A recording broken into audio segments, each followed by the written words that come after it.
Welcome to tonight's I'mPossible conversation.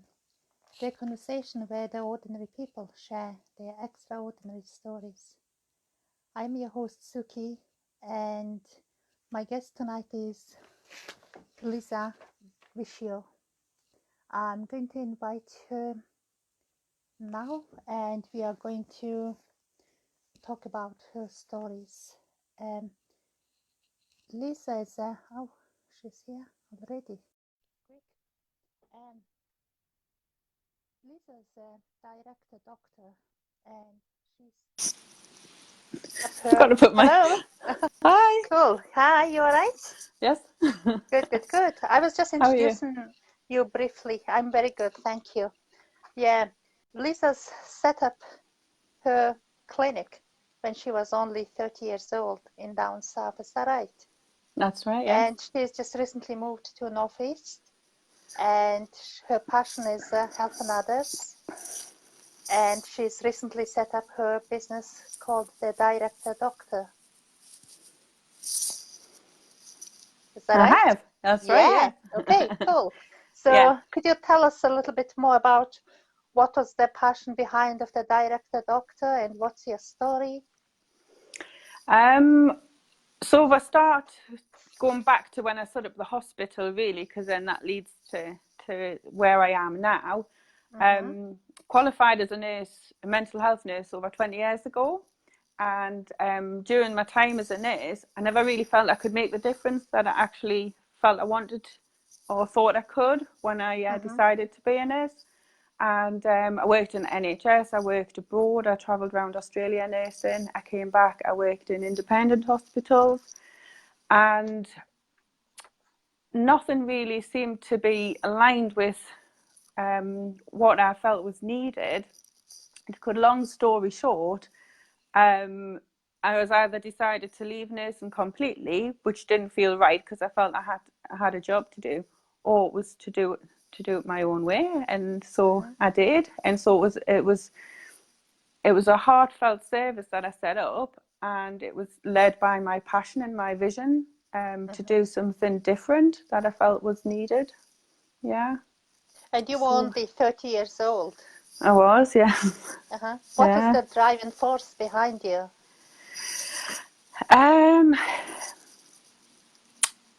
think not knowing what else I really wanted to do. So it was either it was doing it and doing it the way I felt I could make a difference, or completely reviewing my whole life. And at that point, I didn't actually know what else I wanted to do or what I would be good at, or you know, it was just situations and circumstances kind of led me to that point. We don't need to go into that, but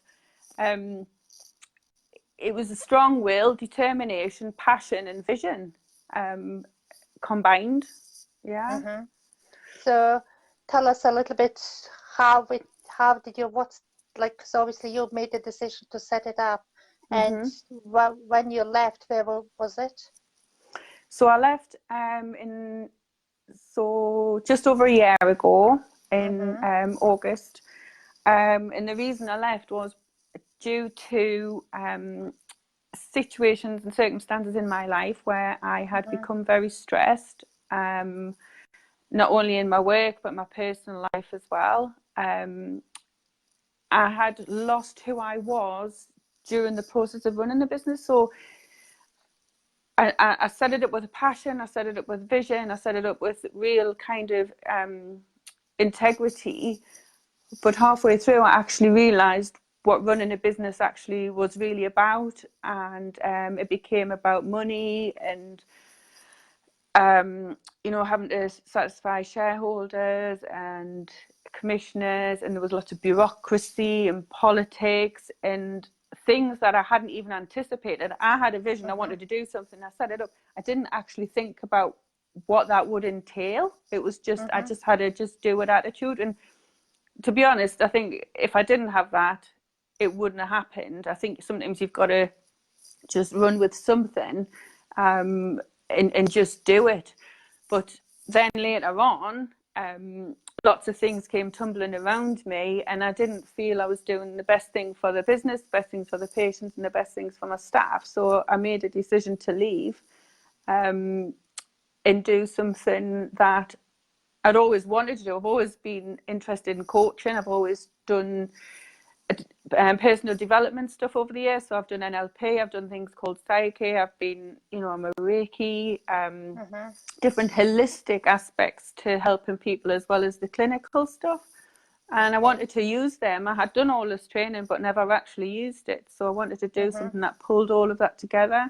So when it came to the point that I felt I couldn't continue in the business, I decided that actually I had to go through another period of reflection, a bit like I did before I set it up, and work out what it is I could do. And that's kind of looking at what your values are, what your purpose is, and what your skills are and your talent. And if you pull all of that together, I came up with a director doctor. No, because I'm not a doctor, by the way. But I do feel like that word kind of sums up how I can help people in business, because being a director it's a tough place to be. It's a very lonely place, and it's very hard to get the support you need unless you're in a big organization. And there's lots of people around like me who've actually set something up with their own passion, but actually they're the creators, they're the entrepreneurs, but they're not necessarily the business minds. And then they come across lots of challenges that they find difficult. And without that support around, you can start beating yourself up, start questioning, start feeling overwhelmed with stuff. And so I want to help those people because I know how it feels. I've been there. I've run a business. I've run it for 12 years. I've been a director. I know how and what everything entails. But I also have my mental health background. So if I pull all that together, I can help people work through their challenges, not necessarily leave like what I did, but actually do something about it, have the support and take the businesses forward. So I've been working on a model that I'm using with people called 6 Steps from Stress to Success. Stress to Success. Stress to Success, yeah. Oh, wow.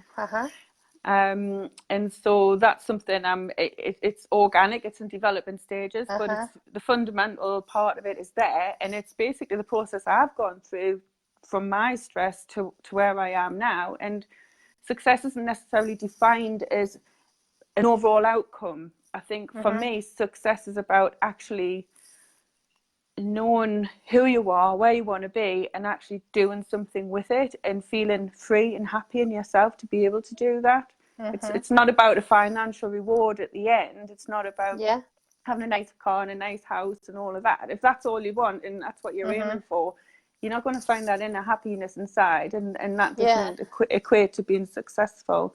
Success is being, ultimately happy. So my story is about, the journey that I've been through and actually taken from it the positives and how I can use my experience to actually move forward again and help people. So what's the happiness to you then? The happiness to me is about finding your inner child, the fun part of you, the person that feels free, the person that can go out and enjoy life and see life and everything, I lost that for a long time now. I used to be like Mrs. Positivity, do you know what I mean? I was always a happy person. I used to have multicolored shoes, and I used to call them my happy shoes, and I'd go into work and would have a happy shift because I had the happy shoes on, and I used to bring joy into my work and joy into my life. And I know I lost that, and I lost who I was, and I forgot who I was. And leaving the business was a very, very difficult thing for me to decide to do. But actually, now that I've kind of gone through I would say a grieving process, I've come out the other end, and I feel like the 20-year-old Lisa, that I was before all the stresses and strains of the real world and life came about. But actually, you can live in the real world and still be happy and fun, So that's success, that's freedom, that's that's what I want to help people achieve. You know. So what do you think about being like joyous? What do I think about being joyous? Yeah, like being joyous. Is it like something to do with we being a childish and? Yeah, I think it's not taking life too seriously. It's light-hearted. It's being light-hearted. It's being fun-loving. It's being free-spirited. It's being knowing who you are and allowing that person to be free and to and just to be joyful, have that spring in your heart. To talk about it now, to even explain it, it's just like this bubbly feeling inside where you just feel like whatever happens, you just got to look at it and decide, well, I can either let that crush me or use that experience and turn around and do something with it. And if you flip it and change your mindset and say, right, well, actually, I'm going to take something from it and make something positive from it, then you find your happiness, you're lifted, your energy's lifted, you know, you're not down. Because if you start worrying about stuff, you're going to lose who you are as a fun person. You're going to be consistently burning energy and burning your mind up and getting all worked up about something that might be out of your control. So you know, it's about finding a balance and finding a way to see the positive in it and taking it forward. Because I've remembered, like a few years back, my son got an invitation from his classmates, and they set up the huge inflatables at their house. Oh yeah. And the few moms, like after the party finished, went on that. Of course. Oh my God, that was just so much fun. But why not? Why do you have to stop having fun when you turn into being an adult? You know, you should be able to have fun anytime in life. And that would be me. Do you know what I mean? I'd be straight on that inflatable. You know, I get on my bike, and when I go down a hill, I lift my legs off the pedal and go wee. It's like, just see the fun and enjoy it. You know, it's what you did as a kid, and it's finding that again in yourself. You know? Okay, yeah, that's cool. Get on your bike. Yeah. Probably ended up A&E. Yeah, probably, yeah.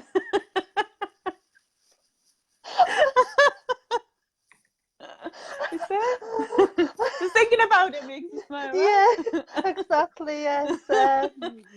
So you are like a mental health nurse and you are specialist in that area. And also you do lots of like Reiki and healing, energy works.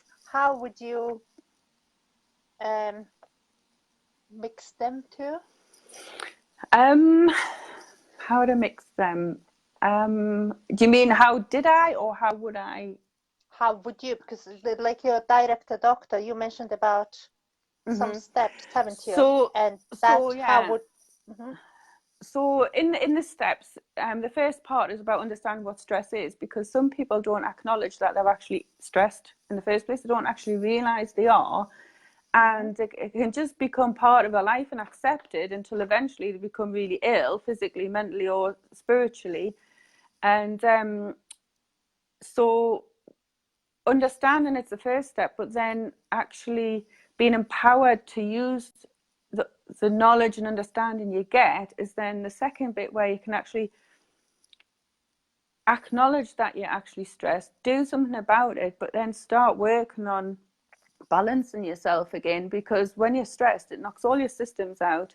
You can become physically unwell, but your energy also changes as well. And so I would encourage someone in the healing stage to have some energy work done, but I wouldn't necessarily say you had to, because some people don't understand it.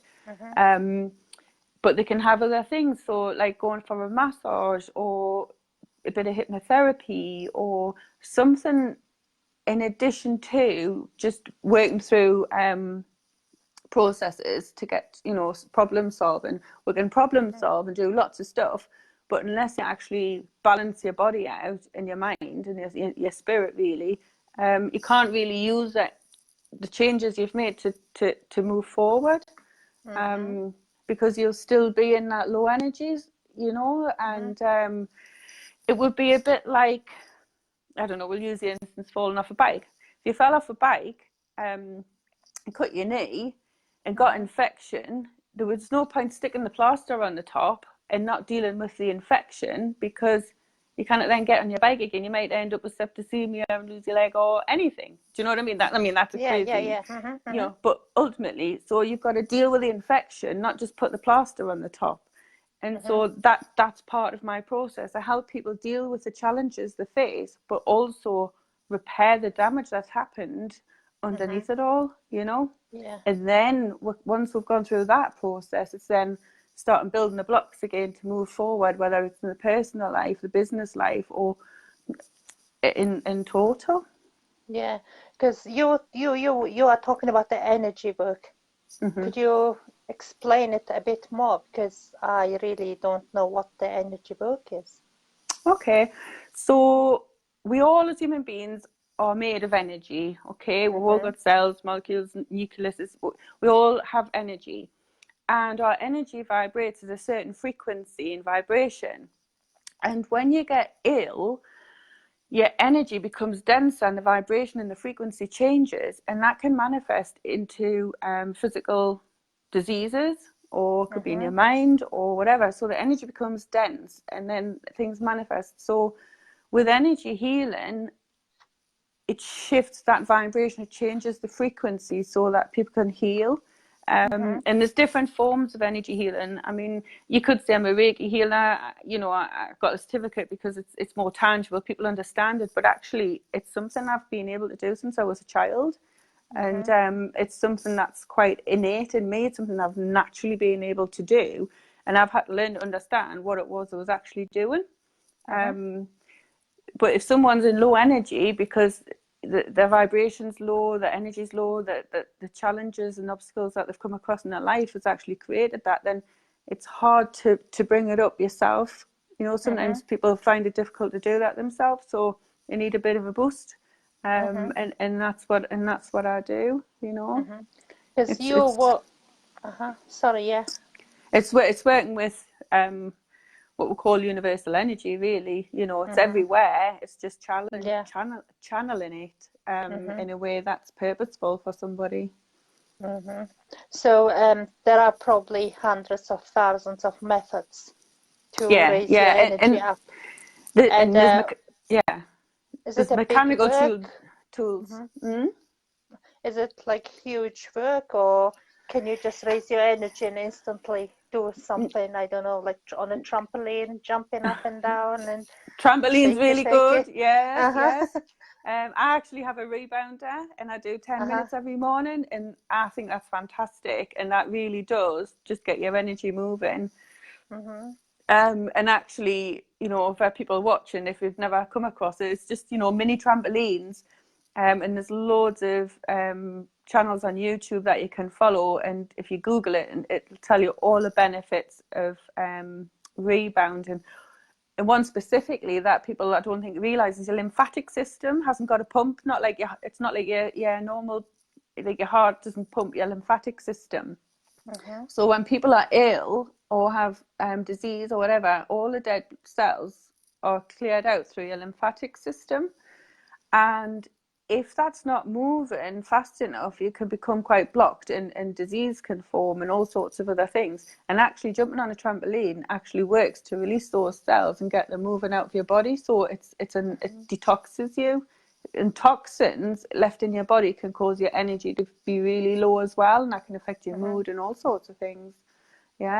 So definitely I would recommend, if you know, if you don't really understand Reiki and energy healing, at least jump on a trampoline every day. Literally. You know, so good for you. Excellent. So when you talk about, must be. And when you're talking about energy and the blocks, how do you know if you're blocked or not? Well, normally you would probably start if it's very blocked, you'd start manifesting some kind of disease or illness, or you may get lumps or blocks, or you know, just general stuff that becomes very obvious. Actually, what's the blocked means? So blocked energy is where blocked energy, yeah. Yeah, so it's a bit like Have you heard of acupuncture and how that works? Yeah, of course. So we all have meridian systems where your energy flows through your body. There's a lot of, it's quite technical really, so I'd advise you probably to go away and read up about it. But we have meridian systems, and when they flow, your energy flows well. But if they get blocked due to trauma or injury or emotional density, then it means the energy can't flow around your body. So it then backs up and gets blocked, and that can form all sorts of different things, even anything from a throat infection to migraines to, you know, more serious things like cancers. So it's really important to, when you know your vibration's low and you know your energy's low, is to get someone to help you work on that. Yeah, so it's like basically if your energy, if your energy is low, you will know your vibration's low, isn't it? Yeah, you would normally know, and people would just normally talk about low mood, you know. All right, great. It's very interesting. Yeah.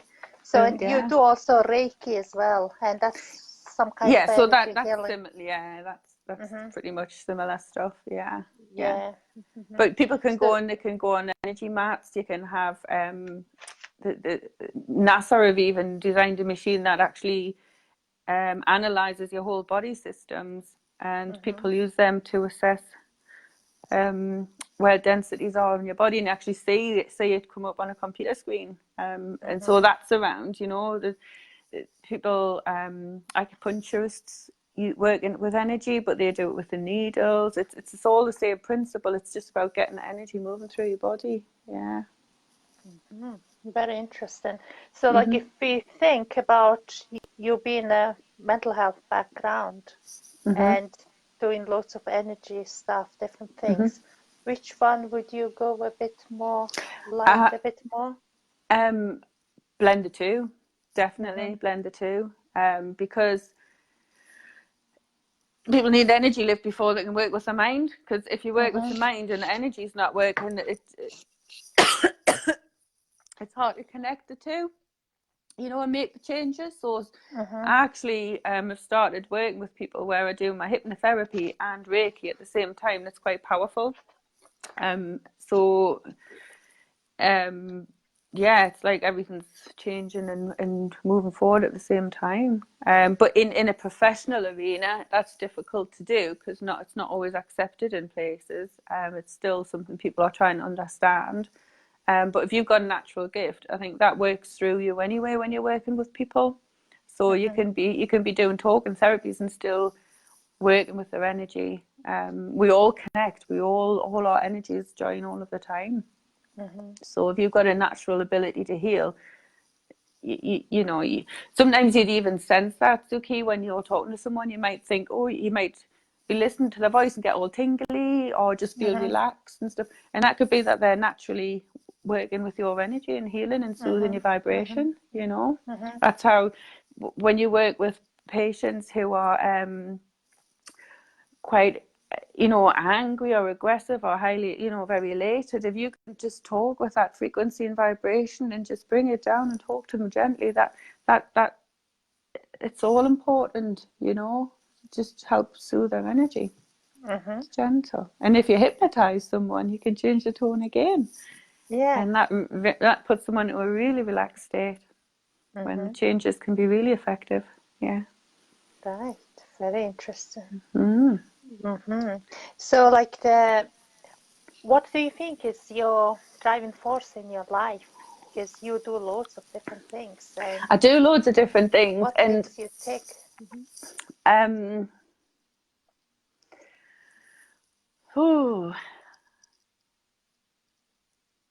My driving forces, I've naturally, since I was a child, been drawn to helping people, whether it's through healing, whether it's through talking, and that's why I ended up doing mental health nursing.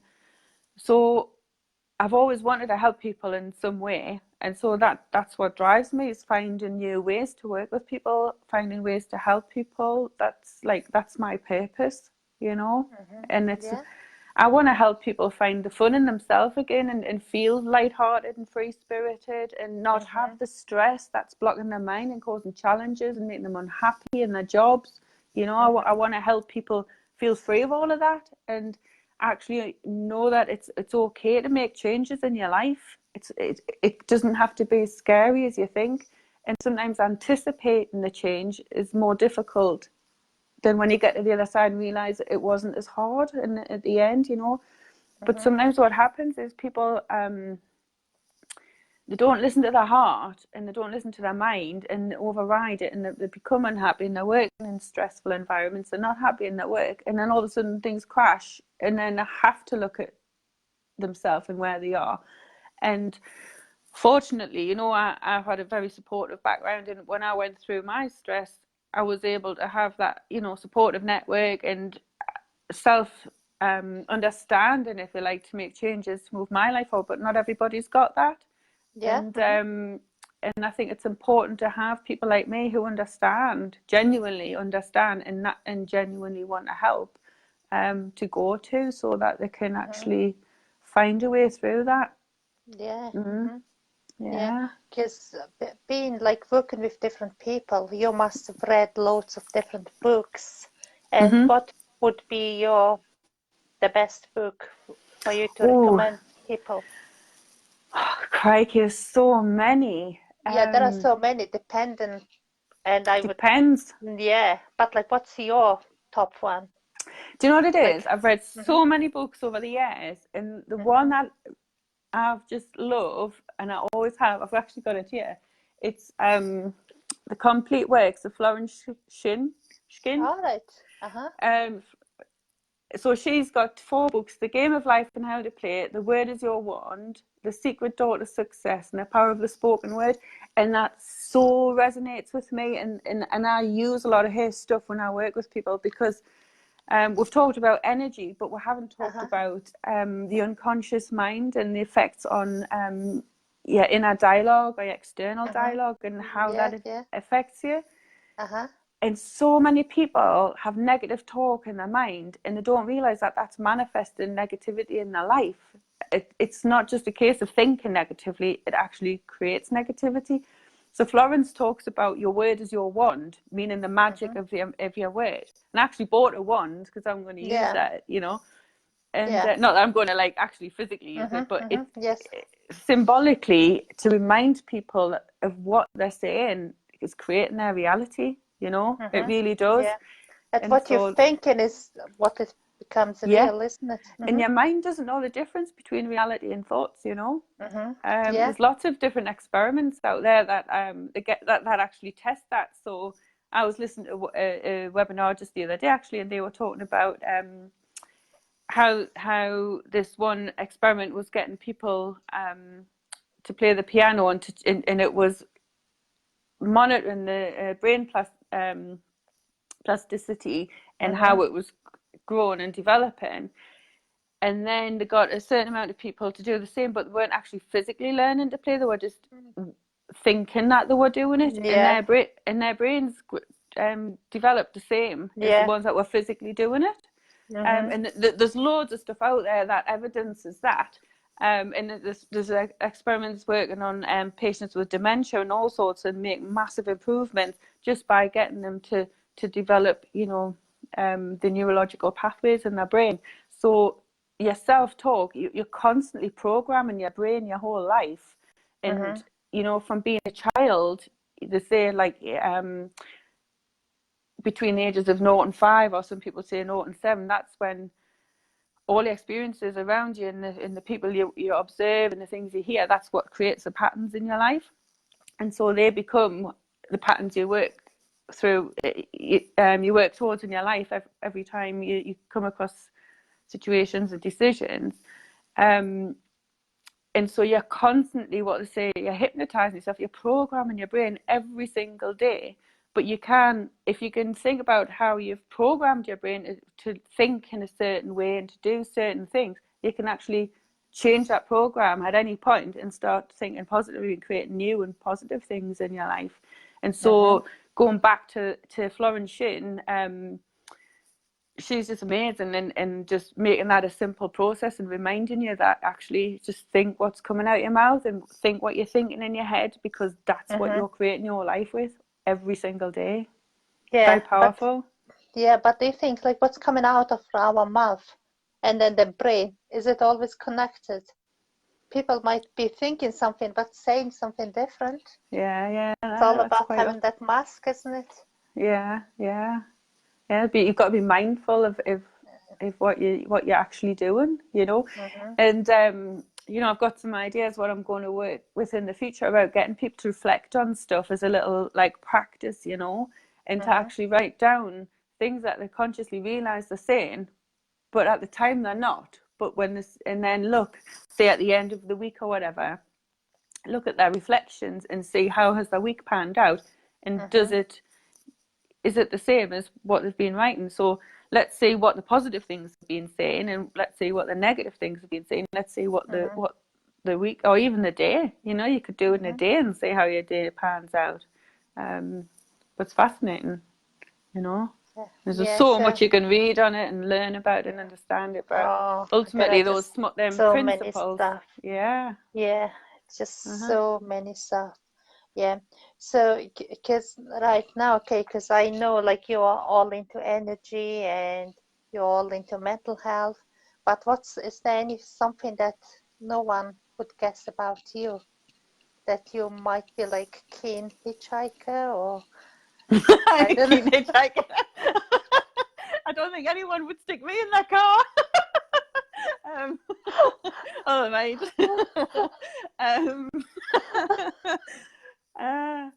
Do you know I haven't hitchhiked? I have got I don't know why that come out.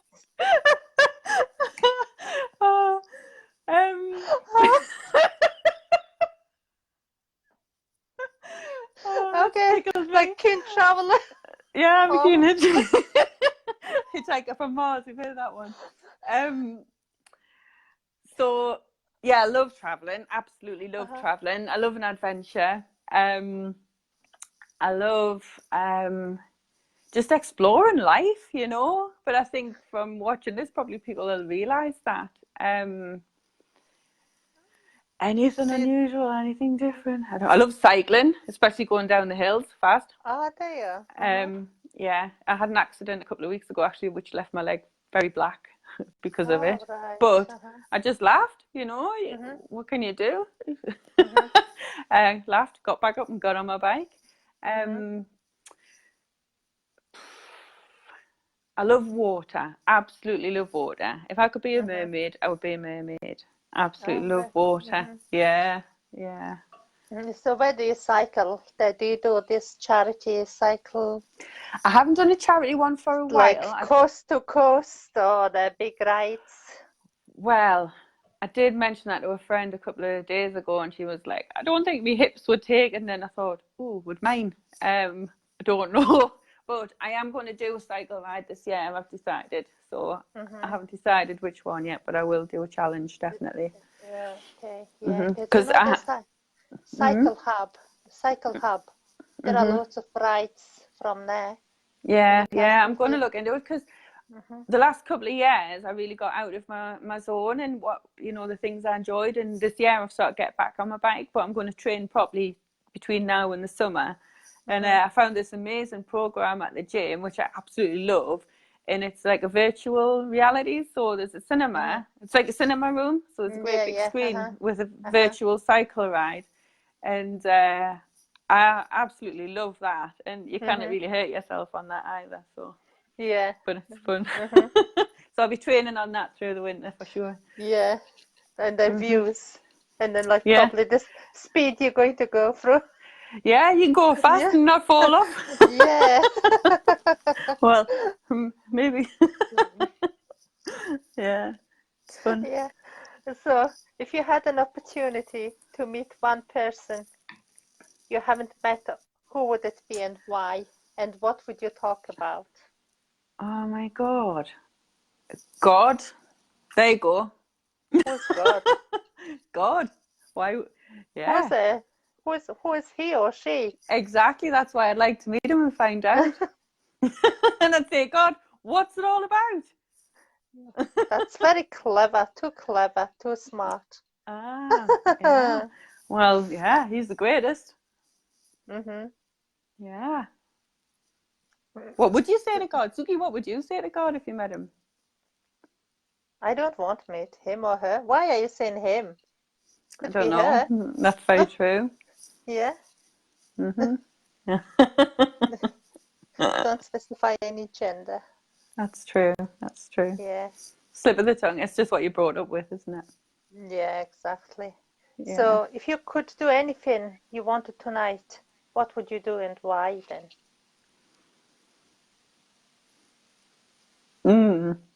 Anything. Yeah, anything. Tonight, like. Yeah, just tonight. Yeah, just go tonight. somewhere. So if I could get in a spaceship and just whip myself away like that quickly, are you talking about realistically?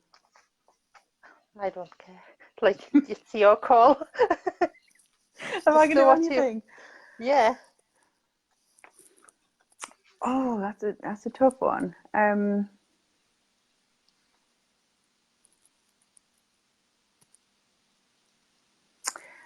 I would.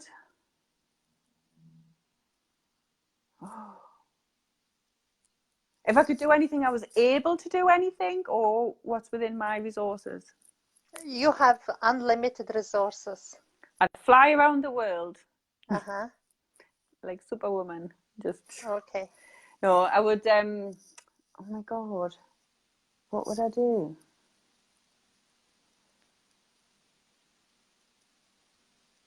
Is anyone watching or thinking, what would they do? That's like.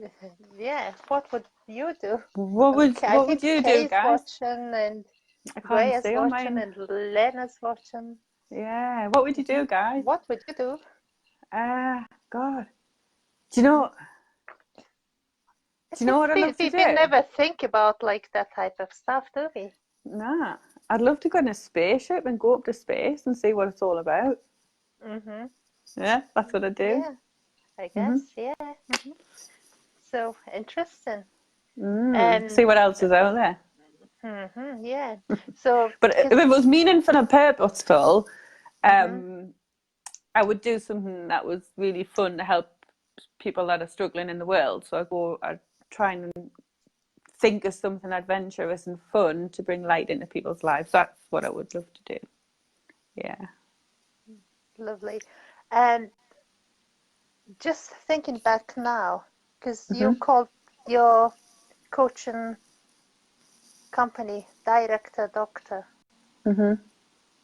Why is it a Director Doctor?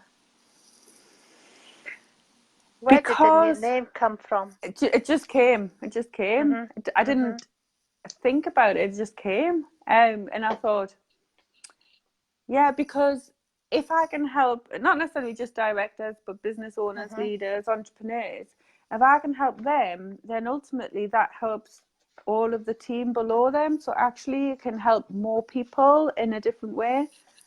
So it's not, you're not, I'm not just helping that person, that business owner or that director. I'm actually inadvertently helping so many people, whether it's the staff, if it's in care, then it's the patients below them. If it's their families, it's the families of the business owners. It's the impact is it's so infinite, really, because when I was working in the hospital and running the hospital, if you think about it, essentially I could only help the people within the four walls of that organisation and have an impact. So I want to be able to, by doing this, I feel like I can help people that have got a lot more influence to make the changes in their life that ultimately help so many more people. Yeah. And where does it end? It's very difficult to say I can help, who do I help? So sometimes you've just got to narrow it down and think what would you get from helping that particular group of people. And I think that could still have a big impact, and I'd still feel I was doing something good, Yeah, it's got that ripple effect. Yeah, that's it. It's the butterfly effect. Yeah. Yeah, butterfly effect. Yeah. Yeah. Okay. Yeah, interesting. Because when you think it's like a director doctor, and is it like as a doctor you are director, or you are going to be a doctor of directors? Yeah, it's a bit like the Yeah. go-to person for directors and business owners, and help them diagnose the problems, what are the challenges, work through them, find an answer, heal them, and help them move forward, like a doctor would in a physical capacity. It's like in a holistic way, I'm helping them through the process using my 6 steps, from understanding about the illness, if you like, technically, to finding a balance, to healing it and repairing it, and then fixing it to go forward. So that's why a doctor. Yeah. It's the same process, it's just in a different way. Yeah, exactly. So have you got any plans to run a workshop or maybe a retreat? Yeah, I'm working on that at the minute. So obviously I do one-to-ones locally, especially for people if they want therapies as well as the coaching. But I'm working on a plan at the minute to do workshops, and ultimately I want to do retreats, because I think in order to help people work through the challenges in their work, they need to come out of that environment and go somewhere nice. Because I think the environment's very important to working through those things, and it's conducive to healing and to just removing yourself from what it is that's actually causing the problem in the first place. Or I know lots of people want to do retreats and stuff, but it's always been something that I've longed to do. And when I was in the hospitals, I used to think, wouldn't it be nice to do this in a different capacity, through retreats for people that don't necessarily need to be in hospital, but they still need that holistic support to work through things. So somewhere nice and hot, I'd be brilliant, but I will do some local ones for sure. Yeah. But yeah, that's my aim, definitely. Yeah, and then what I was going to ask? Yeah, workshops and so because like what do you do for yourself? Do you go around in different places and attend different courses, seminars, workshops? Yeah, I mean, anything that helps you, there's never an end to learning about yourself and what you can do to enhance your life. So I love going to workshops. I love going to events, and meeting like-minded people, and that raise your energy and the vibration, and have a positive impact. I like getting out and about, and being in the fresh air. I think that's very important. But yeah, constantly learning, reading, and attending things, because what I learn, I can then use to help other people as well. And so you're always helping yourself, and by doing that, you're helping others. So you're going to Florida quite soon? Yes, I am. You're going to attend someone's workshop, is that right? Yeah. It's a company called Bold Heart, and that the lady that's head up that is incredible. So she's a very spiritual person, and she works with business owners and entrepreneurs, and helps people understand the benefit of working from your heart, your heart center, and actually following your passion and being aligned with it and your true values. And similar to how I work, really, it's about unlocking any blocks, any fears, any challenges that are stopping you progressing forward. But I'm just looking forward to not only what she's going to give us in regard to teachings, but just meeting some amazing people. I've met on different courses that are all going, through my coaching community, there's some people going there, and I'm really looking forward to it. I think I'm gonna get a lot from it. Yeah, but I'm also going to visit a friend who emigrated out there as well, so that's going to be really nice. So I'm combining the two. Yeah, so I'm looking forward to that. Yeah. But so also, I'll try and do a retreat at least once a year as well, where I just kind of go to eat healthy, do nice, easy, relaxing things, and look after myself, get some sunshine. Yeah, so I'll be due one of them soon as well. Yeah. Rather than when you're in your 20s and you go off getting drunk and all the rest of it. Now it's like my holidays are, I love going to retreats. absolutely love it. And you meet some amazing people as well, you know. It's not that they are, when you meet like-minded person and you just click. And it And just that's because my friend Kay McCready, she does similar thing to you, like energy healing and Reiki, and she says love the explanation of energy healing. Okay, Yeah, that's nice to know. It's very difficult to put it into words, isn't it, Kay? Yeah. It must be. You got to feel it to know it, experience it. And then of Yeah. course, right? Okay, So, is there like any tips and tools for the people who is watching about like in energy healing or stress relief or the useful? Sorry, I just got distracted there by something that flipped down on my phone. Can you ask that again? Yeah, Any tips? have you got tips and tools that the people who are watching could use?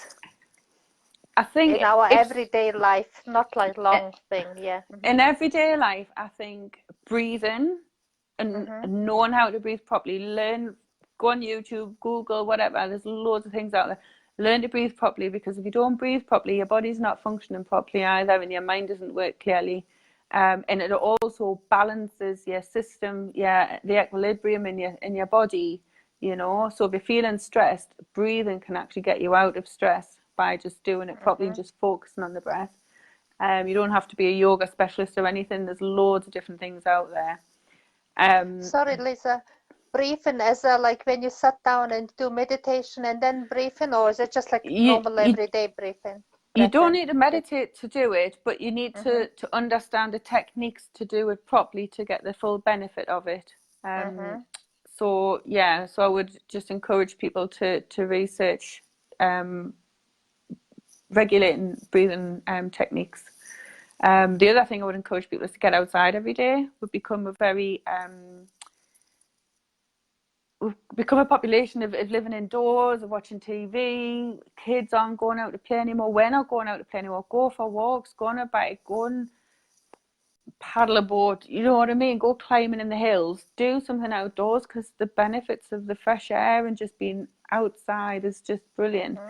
And I definitely recommend getting a rebounder for if you feel like pap and you jump on the rebounder, you cannot help but feel better. You know, you stop thinking about the things, or you can actually work through things, but it just clears your mind and makes you feel better. You know, it changes your state, because if you stay in the same state, you're not going to get out of it by just thinking and carrying on going over the same things that are stopping you from moving forward or causing problems or making you feel not very good. So if you get on a trampoline and keep jumping, eventually you can't help but feel better, you know. And if you put some good music on, absolutely do that. You know, put some happy music on and talk. You know, sometimes people go into themselves when they're not feeling good and they think, I don't want to talk. I don't want to talk about it. And I think that's the worst thing you can do. I think if you've got a good friend, get it off your chest, and sometimes they can just give you that light bulb moment that makes you think, what am I doing? Or there are things and ways I can make changes. It doesn't have to be anything amazing that they tell you. It's just talking to them can actually help you see things objectively, you know, instead of internalizing everything and going over stuff. It's so, like BT says, it's good to talk. Fantastic. I say it's definitely good to talk, definitely. Okay. Especially to another happy person. Okay, right. Thanks very much for your time. Thank you, Vicky. It's been lovely talking to you. It's really nice, and we've got lots of tips and tools. Could carry on talking forever. Sorry, buttoning. So just wanted to say that my next interview on 13th, it's going to be with Frank Salicki, and we are going to talk about the upcoming event of Finding Your Voice in Newcastle. Yes, and I know a few people speaking there too. I know, a few people are going to speak in there. Okay, yeah, and Oh, thanks very much fantastic. all watching, and thank you very much, Lisa. You've been amazing. Thank you. Thank you. Thanks, everyone. See you Bye. later. Bye. Bye. Bye.